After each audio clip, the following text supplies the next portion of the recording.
संपूर्ण देशाला हळहळायला लावणारी एक दुर्दैवी घटना काल घडली। 242 प्रवाशांना घेऊन जाणारं एअर इंडियाचं विमान अहमदाबाद येथील रहिवासी भागात कोसळलं।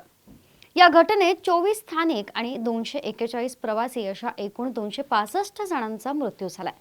मात्र या संपूर्ण घटनेत सुदैवानं एक प्रवासी वाचलाय।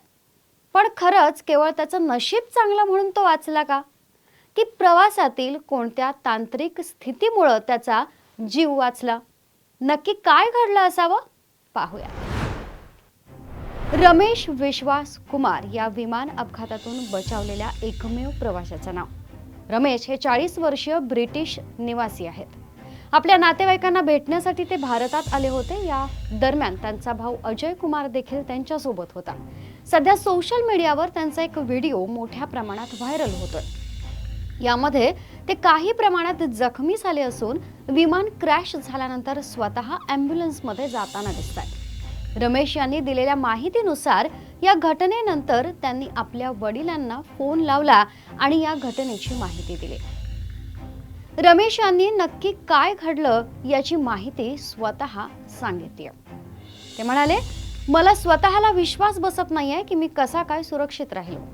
काही वेळासाठी वाटलं की मी आता संपलोच, पण जेव्हा डोळे उघडले तेव्हा समजलं की मी जिवंत आहे। जेव्हा मी उभा राहिलो तेव्हा माझ्या आजूबाजूला मृतदेहांचा खच होता। सोहो बाजूला विमानांचे तुकडे विखुरलेले होते। त्यानंतर काही लोक आजूबाजूला जमा झाले आणि त्यानंतर रुग्णवाहिकेतून मला नेण्यात आलं। रमेश यांच्या बाबत वेगवेगळ्या चर्चा सध्या पाहायला मिळतात। माध्यमांशी बोलताना रमेश यांनी सांगितलं की विमान उड्डाण केल्यानंतरच काहीतरी चुकीचं घडतंय याची जाणीव झाली। विमानात पांढऱ्या हिरव्या रंगाच्या लाईट्स लागल्या। विमान आकाशात वर जाण्याचा प्रयत्न करत होतं, पण तसं झालं नाही। विमान थेट खाली कोसळलं। या दरम्यान मी शुद्धीत होतो। सेफ्टी डोअर जवळच असल्यामुळे बाहेर पडण्यासाठी जागा मिळाली। तेवढ्यात मी सीट बेल्ट काढला आणि बाहेर पडलो।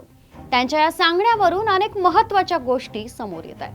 पहिली गोष्ट म्हणजे ते जिथं बसले होते त्यापासून एक्झिट जवळ असण्याची शक्यता।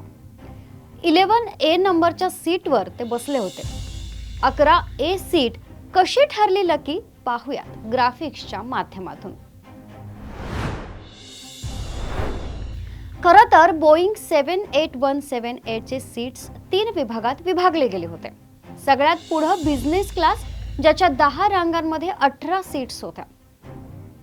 बिझनेस क्लास संपल्या पेट्री एरिया, त्यानंतर इकॉनॉमी क्लास।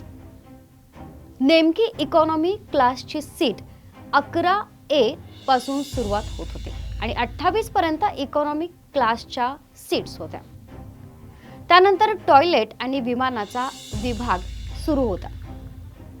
इकॉनॉमी क्लासच्या आणखी 10 रांगा होत्या आणि त्या विमानाच्या शेवटच्या भागात पेंट्री एरिया होता।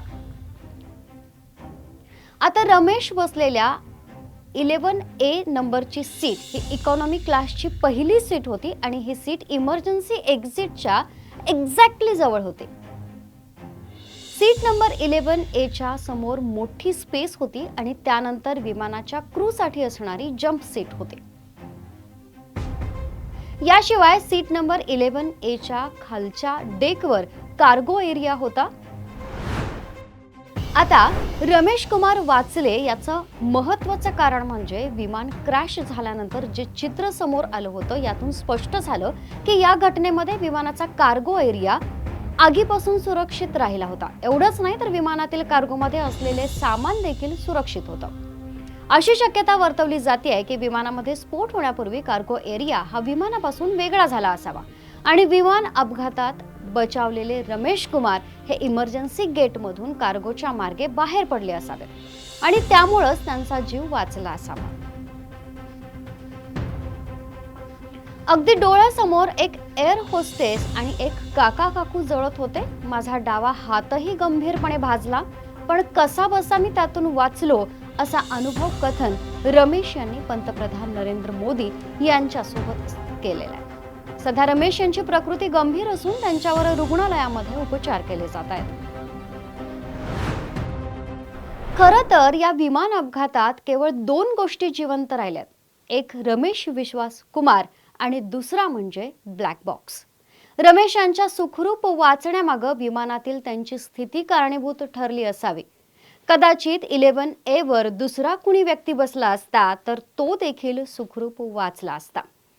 रमेश या अपघातातून सुखरूप बाहेर पडले ही चांगली गोष्ट आहे, पण इतर 241 प्रवासी आणि त्यांच्या ध्यानीमनी नसेल की अशा पद्धतीनं विमान कोसळून आपला मृत्यू होईल, त्या स्थानिकांच्या बाबतीत मात्र दुःख वाटतं. पाहत रहा टॉप न्यूज मराठी. आपला महाराष्ट्र, आपली बातमी.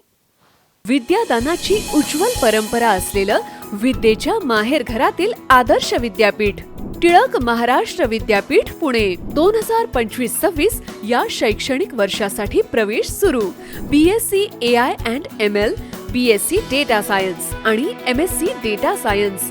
अत्याधुनिक सुविधा असलेले ISO 21001 मान्यता प्राप्त टिळक महाराष्ट्र विद्यापीठ पुणे. अधिक माहितीसाठी संपर्क 922300 2070 किंवा 922300 2071.